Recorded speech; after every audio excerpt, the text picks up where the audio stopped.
Good evening and welcome to News Geelong on this Friday evening. Now, if I said to you these words, exit, forbidden fruit, mountain goat, quietly deeds, lucky duck, what have they got in common? What do they provide sound economic benefits to our community with? Well, they are boutique beer and cider breweries. And we're journeying up the City Oval in Ballarat for the Ballarat Beer Festival and our Geelong presence. And first of all, from Barongarook, down the Otway Ranges, where pure Otway rainwater combined with handcrafted ingredients predict and combine Prickly Moses. With me I've got Luke Scott, the head brewer from Prickly Moses. Luke, this is have you been here since the festival started? We came for the first couple of years and now we've come back this year, obviously with bigger and better with the bus. Now, where's Prickly Moses situated? We're in the Otways, so between Colac and Jellybrand. This is a great idea, this bus you got here. It's a brewery on wheels, is that right? That's it, with a bar to service, to bring the beer to the people, really. A lounge up the top? That's it, yeah. So a bit of a party bus and, just showcase our beers in. This would be one of a kind, wouldn't it? There wouldn't be another one in Australia like this, would there? I don't think in the world, yeah. I think it's certainly a unique little project we've been working on. Now, you turn the people over every half hour in there. Is there always people wanting to get in there? There is. There's been a queue all day, and we're just turning it over also because it's quite warm upstairs, and just to allow people to move on and try different beers throughout the festival. And it's a gold coin donation, but that goes to a charity, I believe. That's right. Yeah. So we're involved with the Cape Otway Eco Centre. That's involved with a project tracking and breeding the native tiger quoll that's been found in the Otways. So all the money going into the bus, it goes towards that. That's fantastic, Luke. Thanks very much for your time. No worries. Cheers, guys.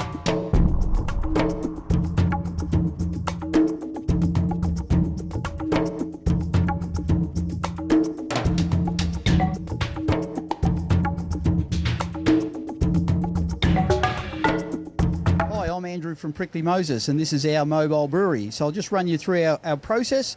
This vessel here is our mash tun, where we soak the barley in hot water to extract the wort. We then move the wort back to this vessel, which is our kettle, and we boil it in this vessel, and that's where we add the hops to infuse the flavour of the hops. From there we run the liquid through the heat exchanger. So it comes out of the kettle at about 85 degrees. We run cold water through this. This crash cools the temperature to about 18 degrees. And then we move it through to one of our two fermenters here, where we add the yeast, and that converts it to the beer process. Then we have our dispensing system, so we can actually move it from there to keg and serve straight on site. Now the process is about a week to put it all through. So some of it's brewed on site at our main brewery, and some of it will be brewed here on the bus, so we can show people. So thank you, and come and see Prickly Moses. Thank you, gentlemen, up there at the Ballarat City Beer Festival. Now we have a gourmet legend join us. His name's Stefano Di Pieri. He's presenting a special beer and fine food matching session.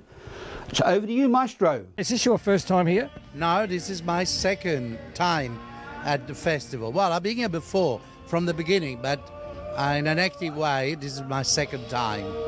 Now, you're the star of the show this year, I've been told. Well, I make my modest contribution to the opening night with a big dinner, and then I'm doing a beer and food class.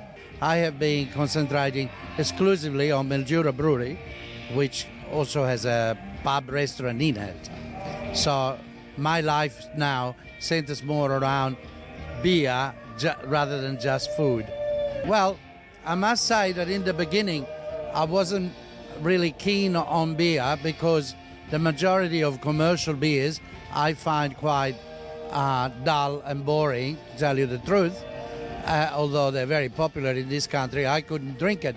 So I thought that it would be very good for me and the town that I live in if we had our own brewery where we can make beer with malt, hops, yeast and water rather than all sorts of other funny things that go into beer these days, all the gimmicky things that are not really producing beers that are good companions to food.